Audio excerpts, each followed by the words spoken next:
Deuxième point important, il faut que tu puisses soigner ta vibe, il faut que tu puisses soigner ton aura, il faut que tu puisses soigner ton charisme et ça passe aussi par le charisme digital. J'ai souvent tendance à préconiser de partir au cinéma tout seul, d'aller manger tout seul, de se retrouver dans des endroits tout seul où en général il y a énormément de monde. Pourquoi?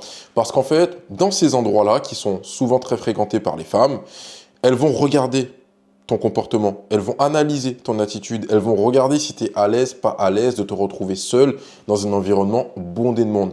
Ça va être à toi de travailler sur ça pour que tu puisses te sentir assez à l'aise de faire les choses seul.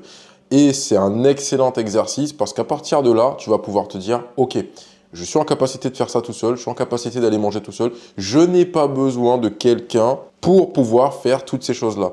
Donc c'est un super exercice que je conseille aux personnes qui justement sont dans la fameuse méthode IAM, l'accompagnement que je propose, où on travaille à la fois l'image, l'aura, le message. D'ailleurs, si ce que je te dis fait déjà sens pour toi, n'hésite pas à cliquer sur le lien en bio.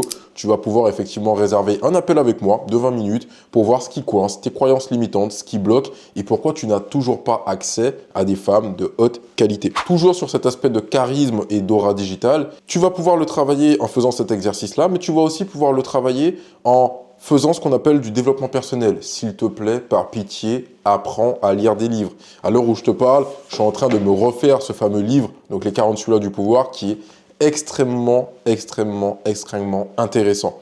Tu n'es pas obligé de faire comme tout le monde, mais trouve-toi quelque chose qui, aujourd'hui, va permettre de t'instruire. Pour la simple et bonne raison que derrière, quand tu vas te retrouver en date avec une femme, qu'elle soit en capacité de remarquer que tu es aujourd'hui quelqu'un qui s'intéresse à tout un tas de choses, que tu sois en capacité de tenir une conversation, que tu puisses avoir de la répartie, que tu puisses rebondir sur certaines choses.